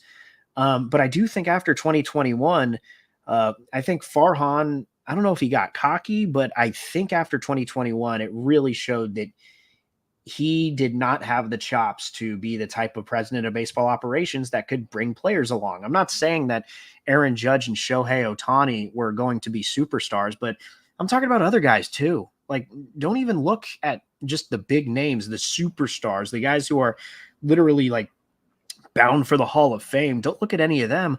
Look at a lot of other signings. Look at Nick Castellanos and him joining the Phillies. Like I look at players like that who are pretty damn good with all-star potential, but never wanted to join the San Francisco Giants. And I do think there was a little bit of the city aspect to it, but I just don't think his style resonated really. And I don't know this to be true, but it just did not feel like he connected with players that well. He didn't. I mean, that's apparent. Brandon Crawford didn't like him. Right. It's clear. There's a lot of players that didn't like him. And you know what? That's fine. If you didn't like him for the baseball aspects of it, I understand that. What did you think about, and I guess this isn't a surprise knowing that he got the mad Chapman. Hang on 1 second. Yeah. Let's just say this though. Let me defend you and these people who are, questioning why you're not going after him week after week. It's so you could bring him on week after week. Yeah. Like I know there's a whole thing there's a deal and everything that's involved and you have negotiations and all this sort of stuff. But at the end of the day, you don't want to come on just bashing the guy. You want to actually give some real, well thought out questions, stuff that might be interesting. I know at a time you might want to, but there's a very delicate way to go about that. And quite frankly, I don't think any listeners, a majority of listeners, I don't think a majority of just people who tell the media how they need to act, I don't think like if they were to ask the questions or if they were to formulate them, I don't think they'd ask them in a way that would have them in the good graces of these people that they're asking questions to. Absolutely. No, absolutely. And I know that back in the day, it was very fun when Brian Sabian would come on and him and Ralph Barbieri would go back and forth at each other. That was fun radio. But Sabian could take it, and he's an old school New York guy, so he was down to do that. Farhan, and Tom's not that type of guy. Copes is not that type of guy.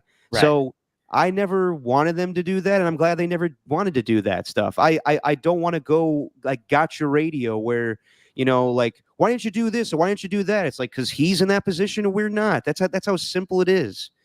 And I will commend Farhan. The last interview we did with him, Tom was like, so what do you think about your future? And he joked and said, well, I kind of feel like I may end up like the Jets meme where I'll walk up to the facility and my key card won't work. He was honest. He didn't know if he was coming back. And he just talking to him on the phone, he was a very nice guy. So I completely understand fans' frustrations. I do feel bad for the guy, but he'll be fine. He'll move on. Billy Beane was on with Murph and Marcus last week, and he said he'll have a job in this baseball once again if that happens to him. And I believe that will happen. Will it be president of baseball operations? Probably not. But yeah, I thought he got a bad rap, honestly. What'd you think of, and this is no surprise, I think, because of the way that the Matt Chapman deal went down with him, but what'd you think about simultaneously the news of Farhan being fired coincides with Buster Posey getting his job? Yeah, well, that indicated to me that this was done behind closed doors a lot earlier than this. Yes. That's the number one thing. And number two, it's honestly, I love it. What Posey's done for this organization, and what he can do as a PBO, president of baseball ops, if he could do with what he did there as a catcher, then the Giants will be just fine. But it's still a risk.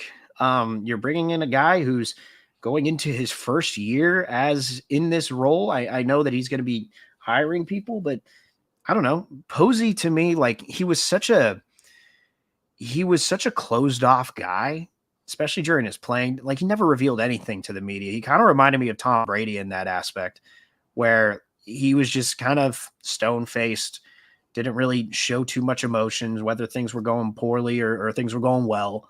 And he never really indicated to me that he wanted to be in this position.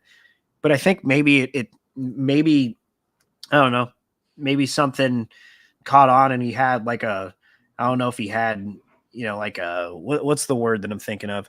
Like an epiphany or something, like, yo, like I was the face of the Giants. Let me take over this team. I could do it. Like, I don't know. I don't know what happened or what changed. So it's risky, but I don't know. I'm willing to see it through. Maybe they should have done their due diligence, but I don't know. They hired Farhan and look where that got him. Yeah. I am not surprised they did this. I didn't think that Posey wanted to do this because we were listening to the audio yesterday when the news broke. I went back when he was introduced as a part owner of the team. He said, I'm not here to work in the front office. And obviously that changed. I get it. I totally get it. It kind of reminds me of John Lynch getting the job with the Niners, because when I remember when that news broke, I was like, that's interesting. But I think he could do it. Even though he doesn't have a background in it, he's a smart enough guy. I think he can handle it.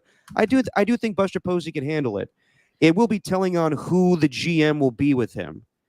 And I see in the chat here from Ernie 2, will Sabian be back in some sort of role? I'm going to put that to bed right away. There's no way in hell that Brian Sabian's coming back to answer to Buster Posey. Full disclosure, reached out to Brian Sabian to come on KNBR. He denied the request. Maybe because he works for the Yankees and he doesn't want a conflict of interest. I don't think Brian Sabian wants to come back to the Giants right now. I think he felt a little slighted by being pushed out the door under the Farhan regime. I understand everyone's happy about this move. I get it. Buster Posey is the face of the franchise for the 3 World Series. Totally understand that. This is kind of like the equivalent, let's say, down the line, Mike Dunleavy gets fired and Steph Curry retires. This would be like Steph Curry taking over as the GM of the Warriors. I understand the hype and the fun and the excitement around that. But I will say this also. It kind of feels a little member berries-ish. Remember when Buster Posey was on the Giants? I remember. It kind of feels like that. Don't you remember the good old days when they won 3 World Series with Buster Posey? Buster Posey's back. He's going to make it all better. I don't think this changes free agents coming to sign with the Giants. I don't think hitters want to play in that ballpark. I don't. I think that there was only one guy that could hit home runs consistently in that ballpark, and his name is Barry Bonds. I don't think guys want to come and sign with the Giants. I don't. Could he get the contract over the finish line with Blake Snell? Absolutely, I think that could happen. But I think it's a little PR-ish. I do. I think it was to do it the same fucking moment of Farhan's fired. Now it's Buster Posey. Everyone rejoice. It kind of was like, let's have good PR. And it's not lost on me that this was announced the day after a Niner game and an hour before the Warriors media day. The Giants wanted to be the story. And hey, they got it. But it kind of feels like, I'm not going to go as to the full extreme as my guy Dieter Kurtenbach, who says today the press conference was a train wreck. It wasn't a train wreck. It was just that everyone, it was Buster Posey's back, everybody. Let's be excited again. I get that. But you're allowed to be skeptical too. He's never done this before. I wouldn't say players don't want to come to San Francisco, though. I mean, they spent about as much money as any team in free agency, with exception to the Dodgers. I don't think this is going to get Juan Soto to come. I don't think this is going to get Shohei Ohtani back in time to come. I don't think that changes that stuff. So you're saying no to like a Pete Alonso? You're saying no to an Anthony Santander, a Willie Adames? All these guys are going to be free agents next year? Hell, I don't know. Blake Snell? Would he be more inclined to stick around? Yes. I do think that Posey helps with Blake Snell, absolutely. But like the big name guys, like everybody that 95.7 or KMBR was like, are they going to get Bryce Harper? Are they going to get Giancarlo Stanton? All those guys, Aaron Judge. No, I don't think that changes with Buster Posey. I don't. Maybe not this year, but I don't. Bryce Harper, though, at that time, like he said he had interest in going to the Giants. He didn't want to come to the West Coast. He never wanted to come to the Giants. It's not that. He said they didn't have a winning team. They weren't going anywhere, which is absolutely true in that time. It was like 2019 or whatever it was. So I don't blame him for not wanting to join them. And obviously we know what happened with Judge and Carlos Correa. That whole thing fell through and he wanted to go to the Giants. So I'm not buying into that, that notion. Maybe last year, or maybe 3 years ago, but not now. Not after everything that's happened. I know Aaron Judge used him completely for leverage. I know that he was never leaving the Ernie too saying as much. Yeah, Judge was never coming here. I understand all that, but I just don't buy it. I don't buy that they just don't want to come here because they have for whatever reason. I don't know what happened with Carlos. Who's they? Who what? What free agents besides Jung Ho Lee? What are the biggest names that have signed with the Giants? Well, Carlos Correa was up at a press conference. He was ready to come here. Then the Giants decided to axe it. Okay. No, I mean I'll give you that one, but like I'm talking about like the top like guys that the Dodgers get. I don't think are coming to the Giants. Well, like who though? Besides Ohtani, like a Mookie Betts, yeah, or a Freddie Freeman? The biggest names in baseball. The power hitters. Sure. But like, I mean, Jorge Soler wanted to join the Giants. And look how that turned out. It didn't work out well at all. I'm not buying it because all right. Look at the amount of money that they spent. And I'm really not buying it. Although, do you think Juan Soto's coming to the Giants? No, because the Yankees are going to pay up the ass for him. So that's what I'm saying. That's what I'm saying. That's what I'm saying. Well, you're saying, well, if they offered him the amount of money that the Yankees offered him, I think he'd consider it. It's a lefty. But I get that, but I think that Buster Posey's going to have this job as long as he wants it. Right. Just because he's the man in charge doesn't mean Greg Johnson's going to allow him to do everything. Right. Well, you know what though? At the end of the day, this year it's not really about free agents. I don't even know what they look like in the future, but it seems like the Giants almost missed the boat really on those big names because it feels like they've all kind of found their own landing spots now. And they have. It's like Juan Soto's the last piece of the puzzle, really. And you know the Yankees are going to pay whatever the hell he wants. Look, man, I'm not out of. I'm still in the thinking that Pete Alonso could be a possibility. I know the Giants were linked to him. I think they're going to try. I'm not ruling that one out. I'm not ruling that one out. Look, man, I just don't buy that free agents just don't want to come to San Francisco anymore. I'm not saying that. I'm not making it out to be like what Buster said originally, like the people frown on the city. I'm not saying that. I think it's a ballpark thing. I think there's more attractive teams, honestly, for some guys. Yeah, for sure. And I mean, they're not even a postseason squad yet, so it's not like they're very attractive in that term in that regard. And also, I will say this, and I'm glad John Shea asked this today. I do wonder about Bob Melvin. Bob Melvin took this job because he wanted to come back to the Bay Area, but because of Farhan. Farhan was his guy.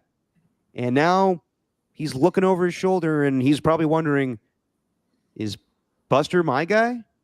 And I give kudos to, I know that Greg Johnson didn't like it today, but I give kudos to John Shea asking the question, is this a lame duck year for Bob Melvin? And they basically said yes. They danced around it, but they said yes. Yeah. All right. Before we get out of here, a couple of is Dikembe Mutombo in the Hall of Fame? I think so. Well, I'll verify that. Iconic sports figures. I'll check it out. Okay. All right. You be stat boy. Iconic sports figures passed away yesterday. Dikembe Mutombo, I mean, shot blocker. Watched him when I lived in Houston for a long time, even on the 76ers team with Allen Iverson. He is a Hall of Famer, by the way. Okay, both Hall of Famers. Dikembe, well, actually, one of them's a Hall of Famer. That's funny. I brought that up. Dikembe Mutombo, great defender, Cookie Monster voice. The iconic, not iconic, but hilarious Geico commercial where he's running around swatting things in the supermarket. No. What I'll always remember about Dikembe Mutombo is not even on the court. You ever see the Dan Lebitard show back in the day where they interview Alonzo Mourning and they asked him, is it true that Dikembe Mutombo will go to the clubs and scream out to the ladies, who wants to sex Mutombo? Yeah. Great moment. And he passes away at the age of 58 from brain cancer. Terrible. So rest in peace to Dikembe Mutombo. And our jackass of the week. You and I are in agreement on this one. Rob Schneider. Mm-hmm. He's been very outspoken with his comedy lately. And whatever, what you feel is what you feel. Not really funny to me. He tweeted out that Dikembe Mutombo basically died because he took the vax. I don't even care if you're anti-vax. The man died. Don't be an asshole. Did it in bold too, didn't he? Well, everybody loves to do the bold these days. Yeah, all about the bold. He is. I don't even follow him anymore. You know, it's just with those sort of people, you just got to pay them no mind. You know, it's very easy to just mute them out of your lives just because you're following on social media or you see them on social media. It doesn't mean you need to have their opinion in your face. And yeah, Rob Schneider saying that, just using the vax as an opportunity to, or using his death rather as an opportunity to tout this vaccination conspiracy, just the lowest level of scum that you could possibly be. What happened to making copies? Come on. Douchebag Bigelow. I can't think of anything good. Derek, come on, dude. You had it on him. I know. I forgot it. I texted to you earlier today. What did I say? You said douchebag Bigelow? Yeah, douchebag. Douche Bigelow? See, you fucked it up too. Also, Adam Sandler's a huge basketball fan. I'm sure he loved Dikembe Mutombo. Sandler needs to be like, Robbie, what are you doing? What are you doing? Robbie, I love you. Robbie, stop it. It's like, just brought you on to doing crappy Elvis impersonation on my stand-up special, and now you're going. Yeah, what the hell was that? Just random. And then the other unfortunate death, Pete Rose passing away at the age of 83, and he is a complicated man to say the least. I was watching his documentary, and I didn't finish the last episode on HBO Max, Charlie Hustle and the Unfortunate Case of Pete Rose. And, I mean, everyone, when you talk about Pete Rose, it's always the same thing. Does he belong in the Hall of Fame for gambling? Despite his gambling. Not go into the Hall of Fame for gambling, but should he go into the Hall of Fame for being the all-time hit king despite him gambling on baseball and specifically gambling on his own team while he was a manager of the Reds? I go back and forth on that one. I don't have an answer. Maybe he should be in the Hall of Fame. It's kind of hard to have a Hall of Fame without Pete Rose in it. That being said, watching the man, he loves to lie. He did love to lie. Watching that documentary, he lied about a lot of things, whether it was his involvement with gambling, I guess like going to a Gold's Gym, like whatever that thing was with the guy that he knew that was giving him. I guess the guy was taking steroids. Pete wasn't taking steroids, but the whole gambling aspect of that. The allegations of statutory rape, where he told the female writer, "That's a long time, sweetheart." Just a complicated man. Not going to defend any of his actions. That being said, he was beloved, was a great baseball player, but he did have a complicated past. He's one of the most amazing baseball players to ever live. Look, man, I don't really know much about Pete Rose, to be honest, but as far as I know, he didn't kill anybody. So that's fair. He even brings that up in the documentary. I get the whole baseball ban thing, and we want to uphold tradition and integrity of the Hall of Fame, but ultimately, I think baseball fans will carry his legacy as who Pete Rose is and doesn't need the Hall of Fame to do it. And we all kind of know that baseball's Hall of Fame is a sham anyway. Not letting Barry Bonds in, a few others too, just the hypocrisy around it all. Just go look at Brett Boone's numbers and go look at his forearms after he turned 31 years old. And you tell me, no, back to Pete Rose.